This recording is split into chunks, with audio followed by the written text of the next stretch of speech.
Figured I'd go ahead and give you a video response message on this one. So, so military law is a little different than the martial law in that essentially with martial law, that is activated by an executive order from the president.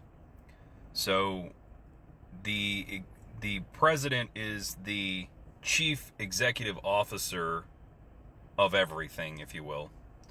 And if he decides that it's necessary to enact martial law, essentially everything is frozen, everything is put on hold, and whatever he says goes. Very, very scary stuff. Not a good move. The operational powers comes from the Department of Defense, and essentially it is a very long document. You can go look it up. That is related to the function of the military as well as the whole nation, and as it pertains to maintaining order according to the Constitution.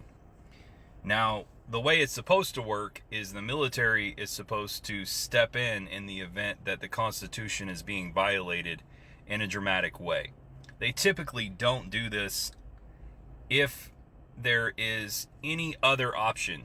They don't want to do it if there's any other possibility. Like, for instance, let's say that there's a possibility that the Supreme Court could step in and say, hey, wait a minute, there's something happening here that is outside of constitutional law, and there's enough people standing up against that saying, hey, we're not going to do this because this is a violation.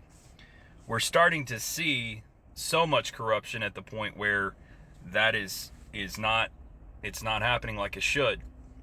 So there will come a tipping point where the military is required to act based on a certain criteria. And it's not emotional. It's just simply, these things are not being done. We have orders to do it this way according to the law. And they're supposed to step in and stop the nonsense, in other words. A lot of the time, what that requires is a removal of the corruption, and saying, okay, we have to go revert back to where our standard of operations says that we should be. So that is the whole entire point of this document. It's why all of the military is required to follow it. And it's why the military that is not corrupt essentially sees Biden as a puppet, and they don't really acknowledge him in the same way that the nation is acknowledging him, because they know he is not following the constitutional law. So it's kind of dicey. It is definitely interesting. I highly recommend going in and digging into that. The big question is, do we have a fully corrupt military? Are there any generals that would stand up? Who makes that decision? Those kinds of things. To be honest with you, I don't know who makes that final decision to activate, occupational powers. However, I think there's a possibility that we may already be in that. The reason I say that is, if you'll notice, there's been a lot of fencing that's been around buildings in D.C. A lot of people say that was anti-riot fencing. But the thing is, I don't know how much digging you've done into this, but the District of Columbia is not actually U.S. soil. It is owned by the Banks of London and the Vatican. The District of Columbia is a part of a triune system that is part of really a foreign power. And it's why this has gone so rampantly wrong, especially since 1871, when we switched over to a U.S. corporation. So right now, as it stands to the military's view, there is a requirement of a border around the District of Columbia.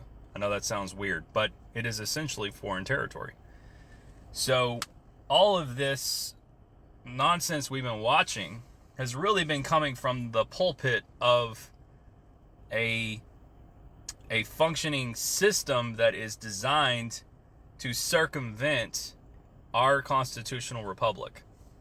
because they're operating as a U.S. corporation and not as a republic. Now, there's been rumors that Trump shut all that down when he was in office and all that other stuff, but, we've never really had the proof of that. But what I will say is, if there are any generals that would stand up and actually defend our Constitution and act according to what is written in law, it's going to get interesting. It's going to get very interesting. And, a lot of people, if we talk about this kind of stuff, they immediately revert to, oh, you're talking conspiracy theory, blah, blah, blah. But you know what they say these days? If you want to know the facts, go find your local conspiracy theorist and ask questions, So every single day, we are looking a lot less silly, and people are paying attention a whole lot more. So we're in that situation right now with all the coups and everything that's going on. This is when they're going to start breaking out the books. They're going to start looking at the details of the Constitution and saying, okay, right now we are in the midst of a conflict. What do we do in this situation? And it will usually, these kinds of things activate the research into that and how they proceed. So that's why I think we may be around the corner from that, or may already be in that, because the military is not necessarily going to announce that kind of thing. They don't have to. And so, the rumor mill has been that there's essentially been two operations of government, one under a constitutional republic by the operational powers, and one has been through a defunct, bankrupt U.S. corporation, and that essentially the media has propped up this bankrupt corporation in front of the American people, and essentially it's been a operation to wake the people up, but it's essentially has no power. And this does make sense because, there was a whole bunch of executive orders that Biden put out right when he came into office, and a whole bunch of them just kind of sat there. They couldn't even get them put into law. Why? Because there was a big giant fence around the U.S. Capitol with a lock on it, being guarded by the military, and the requirement of an executive order is that a staffer has to hand deliver those executive orders to the Capitol, and they couldn't do it. So it just kind of stayed in a suspended limbo state. And that, I believe that is exactly why a lot of these things, they talk a good game or a bad game, whatever you want to say. But the reality is that it's not, a lot of this stuff is not actually active. It's just out there. Kind of like that picture of a document with a fake signature on it saying that Biden's decided he's going to step down from the race. They can capitulate anything they want, but the real question is are we really taking this to the letter of the law? Are we actually getting things put through the filter of law? And I don't believe we are. So I'm going to get all kinds of heat for this video. There's going to be a lot of people out there that are going to call me crazy and so on and so forth. And if it gets nasty enough, I'm just going to delete those comments. Because this is something that I want to, and by the way, this is all entertainment purposes only, so that it doesn't get taken down. But yeah, that's something I definitely recommend looking into.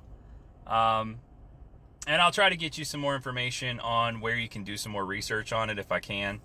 I've got the document downloaded somewhere. I'll have to see if I can find it. But yeah, Section 11, Section 4, Section 8, those are the points you really want to focus in on. 11.3 through like 11.11 of that document is super powerful, and you'll see how the military perceives things as it pertains to the law and how to defend it.